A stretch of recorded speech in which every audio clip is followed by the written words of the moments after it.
High up in Piedra Larga, where the land was more dust than promise, lived Billy, a 9-year-old boy with a heart full of questions. His house, a little hut of clay and wood, barely stood on a dry hill that cracked underfoot. It hadn't rained in nearly 4 years. The sky seemed sealed, as if the clouds had forgotten the way. Crops wouldn't grow, animals barely made a sound, and the air was so still, even the crickets had gone quiet. Billy woke up every day before the sun, washed his face with water from an old bucket, slipped on his worn-out sandals, and walked into the fields. Not to work, just to watch. He liked to look at the earth, whispering to it softly, like it could understand. No one had taught him that. It just came naturally. He'd walk between cracked furrows and say, "Don't give up. I won't either." His father, Mr. Earl, was a man with rough hands and broken faith. Since his wife died, he had become more earth than man. He no longer spoke. He just planted and frowned. Billy barely remembered his mother's face, but her words stayed with him. God listens to hearts that don't make noise. So Billy spoke to God in silence, while planting stones and harvesting hope. One hot afternoon, after a whole day under the sun, Billy found a butterfly on the ground. It was alive, but weak, with torn wings. He carefully picked it up and placed it on a dry flower. Then he sat down in front of it and whispered a prayer. "If you can see this, do something. Not for me, for everyone else." He didn't ask for rain. He didn't ask for bread. He only asked for something to light up the faded hearts in the village. And then he fell silent. The butterfly didn't fly, but something changed. The wind, absent for years, stirred a little, just a breath. Billy felt it and looked up. That night he dreamed of walking through a dead field, but in the center stood a small fountain. The water didn't come from the ground. It fell from the sky, drop by drop, like someone crying above. Billy reached out, and when he touched the water, it turned to light. When he woke up, he didn't understand the dream, but something new stirred in his chest. Urgency. From that day on, the boy prayed differently. He no longer prayed with hands bondaded or eyes to the sky. He prayed while walking, while hugging a dry tree, while singing to tired horses. Every action was a silent plea, every step an amen. And without knowing it, each day he walked a little closer to the miracle.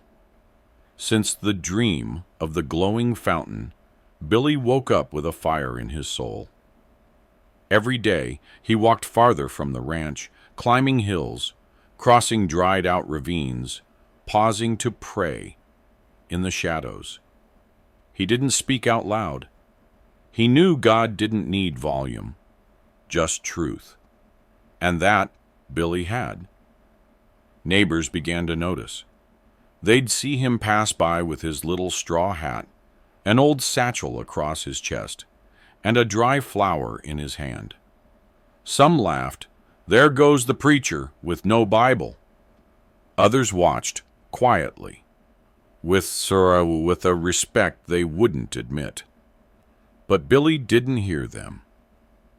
He walked with his eyes fixed on the sky, like he could see something others couldn't. One morning, as he rested beneath a mesquite tree, he overheard some men arguing. He hid behind a bush and caught just enough. If this drought keeps up, we'll sell everything and leave. There's nothing left here. They were the village elders, men who once spoke with strength. Now, even their faith had dried up. Billy felt his chest tighten, not from fear, but from compassion. If even they were giving up, who would remain? That night he couldn't sleep. He knelt beside his cot and whispered, "Please, don't let them leave, Lord. This village still has seeds, even if they're sleeping." The next morning, before sunrise, he climbed the highest hill he knew. It took him nearly 3 hours. He carried a small bottle of water, a pebble shaped like a heart, and a dry flower he had kept since his mother passed. He didn't know why he brought them. He just felt he had to. At the top, he knelt on the dusty earth. The wind blew faintly but steady. Billy raised his hands, closed his eyes, and said just 3 words: "Make us remember." Then he stayed quiet. 10 minutes, 15, an hour. His knees ached, his back burned, but he didn't move. And then it happened. A breath. Not a strong wind, not a storm. Just a warm breeze, like the sigh of someone still awake. The branches of the driest tree shivered. Billy opened his eyes. At the tip of one branch, a drop. Not rain, right at sunrise.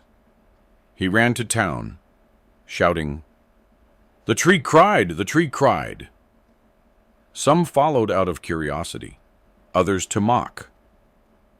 But when they saw the single drop, clinging like a diamond, something inside them cracked too.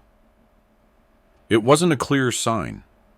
It was small, like a forgotten tear. But for Billy, it was proof. God hadn't left. He had just been waiting for someone to help him feel again. The story of the crying tree spread like warm wind. Some said it was just morning dew. Others claimed the boy made it up. But the oldest folks, the ones who barely spoke, just whispered, "No trees cried here in years." No one knew what to believe, but everyone, in secret, started watching the trees a little more closely. Billy kept walking every day. Now he carried an old notebook where he wrote down what he saw, what he dreamed, and what he felt God was telling him. He wrote in big, clumsy letters, not for others to read, but so heaven could understand. Sometimes he drew flowers with wings or drops falling upward. One afternoon, the village teacher, Mr. Ramirez, called him over. He made him sit under the shade of the empty school building. With a serious face and quiet voice, he said, "Look, Billy, there's nothing wrong with faith, but people are talking too much about you. Some parents say you're filling their kids' heads with strange ideas." The boy didn't answer. He just looked down. "What do you do on those hills? Who sends you?" "No one, sir. I just feel I have to." "And what are you looking for up there?" Billy thought for a moment. Then he said, "I'm not looking for anything. I'm just bringing my heart where no one steps on it." The teacher stared in silence. Then he sighed. "You're becoming a distraction, Billy. You should stop wandering so much. We need you here, not out there." That night, the boy didn't sleep. For the first time since he started praying, he felt doubt. What if he really was just getting in the way? What if what he felt wasn't from God, but from his own tired imagination? The next day, he didn't climb the hill. He stayed home, swept the yard, fed the chickens, said not a word. His father noticed. For the first time in weeks, he came close. "What's wrong?" Billy lifted his eye, holding back a tear. "I think I shouldn't pray anymore." Mr. Earl was silent.